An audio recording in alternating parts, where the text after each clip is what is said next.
प्रिय विद्यार्थियों, मैं हूं डॉक्टर अलका रस्तोगी, सह आचार्य समाजशास्त्र, श्री गोविंद गुरु राजकीय महाविद्यालय बांसवाड़ा।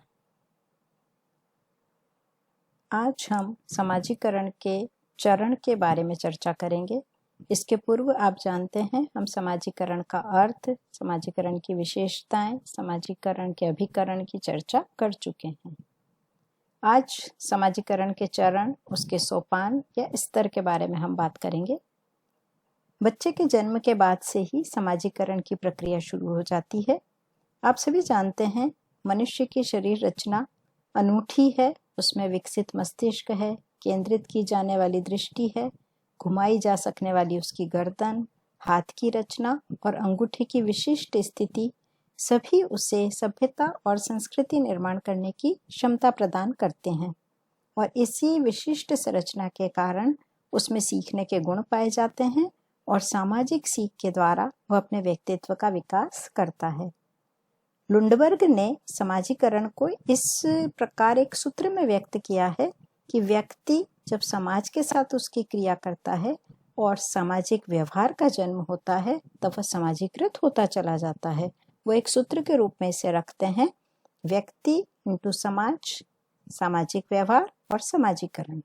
समाजीकरण की ये प्रक्रिया विभिन्न चरणों में पूर्ण होती है, जिसको आप ये कह सकते हैं कि जीवन पर्यंत चलने वाली प्रक्रिया के बहुत सारे चरण हैं।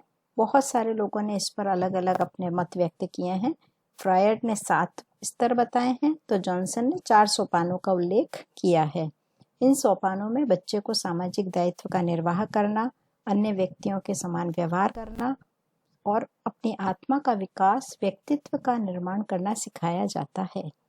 अब हम इन सारे स्तरों का एक एक करके अध्ययन करते हैं। सबसे पहला जो स्तर है, पहला चरण है, वह है मौखिक अवस्था। जन्म के पूर्व भ्रूण के रूप में बच्चा गर्म आराम पूर्वक रहता है और उससे जैसे ही उसका जन्म होता है उसे पहला संकट का सामना करना पड़ता है। उसे सांस लेनी होती है, पेट भरने के लिए मेहनत है, सर्दी, गीलापन, बहुत सारी असुविधाओं से उसे पीड़ा होती है। वो रोता है, चिल्लाता है। आप सभी जानते हैं शिशु केवल अपने सुख दुख को मुख के माध्यम से, चेहरे के हाव भाव से प्रकट करता है और यही कारण है कि इस अवस्था को, इस स्तर को, इस चरण को मौखिक अवस्था कहा जाता है। इस अवस्था में बच्चा अपने परिवार में केवल माँ से जुड़ा हुआ रहता है। माँ के अतिरिक्त वो किसी को नहीं जानता है और अन्य सभी से वो बिल्कुल अलग होगा, परंतु माता और शिशु मिले हुए रहते हैं। वो अपने आप को अपनी माँ से पृथक नहीं अनुभव करता है और यही कारण है कि इस स्थिति को फ्रायड ने प्राथमिक परिचय कहा है। यह अवस्था, मौखिक अवस्था जिसे हम कह रहे हैं, वो ये सोपान 1-1.5 वर्ष की अवधि तक का ही रहता है।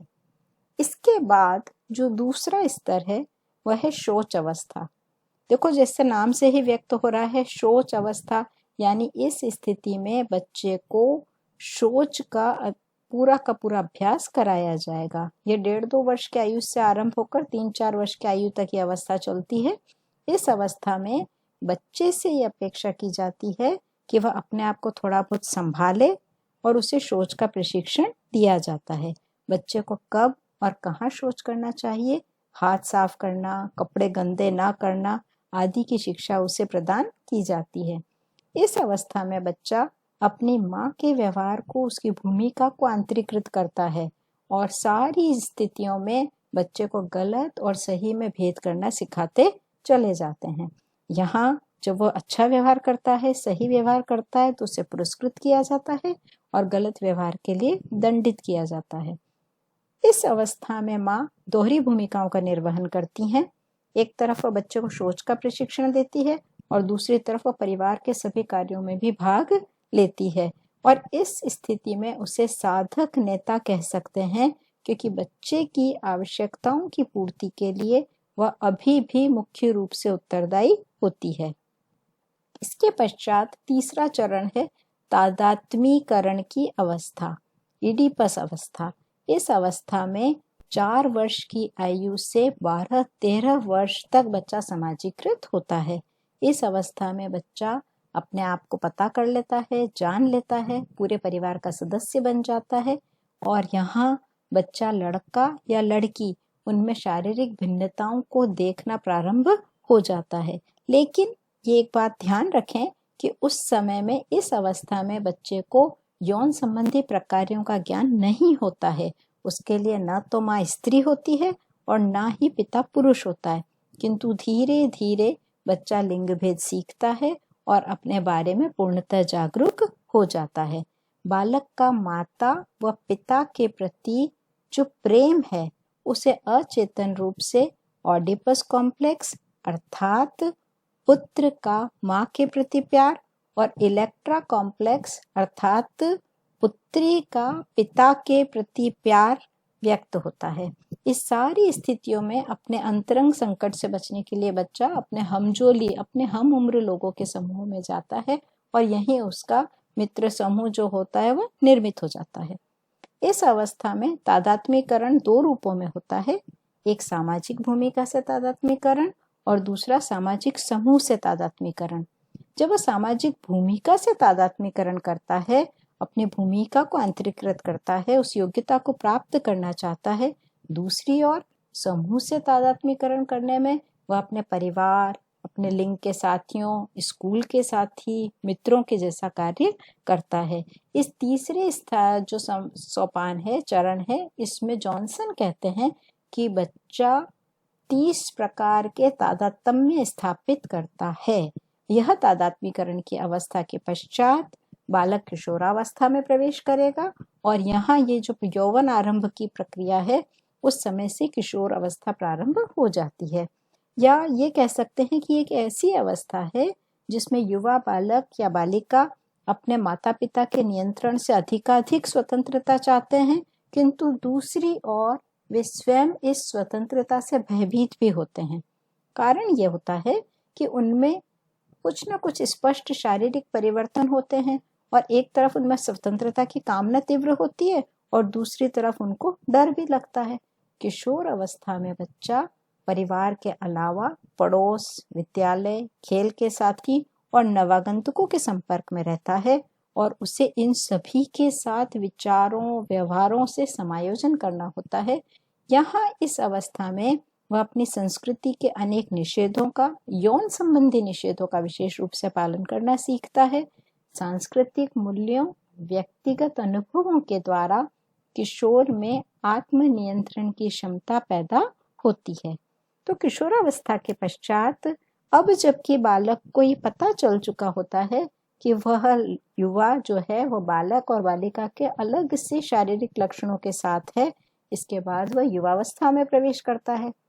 युवावस्था में बालक जो कि अब किशोर हो चुका है उसको अनेक नए पद प्राप्त होते हैं, उनसे संबंधित भूमिकाओं का उसे निर्वहन करना होता है। पति, पिता, दामाद, अधिकारी, अलग अलग तरीके की परिस्थितियां उसे प्राप्त होती हैं और आप जानते हैं कि जब अलग अलग परिस्थितियां प्राप्त होंगी तो उसे उनके अनुरूप भूमिकाएं निभानी होंगी। इस प्रकार वह परिवार और बाहरी जगत के कई महत्वपूर्ण दायित्व निभाता है। बहुत बार ऐसा होता है कि इन दायित्वों का निर्वहन करते समय, उनका पालन करते समय उसे भूमिका संघर्ष की स्थिति का भी सामना करना पड़ता है। इसके पश्चात प्रौढ़ावस्था। समाजीकरण के इस चरण में व्यक्ति पर सामाजिक दायित्व बहुत ज्यादा बढ़ जाते हैं। एक और उस पर बच्चों की शिक्षा दीक्षा का, उनके विवाह आदि का बोझ होता है, आदि का भार होता है कह सकते हैं, आदि की जिम्मेदारी होती है ये कह सकते हैं। तो दूसरी ओर वह स्वयं अपनी इस उम्र में होता है कि अपनी सेवाओं से कार्य करते हुए काफी बड़ी उम्र में आ जाता है, तब इन सारी चीजों का उस पर बहुत ज्यादा वजन रहता है, बहुत ज्यादा भार पड़ता है। अगली जो चरण है वह है वृद्धावस्था।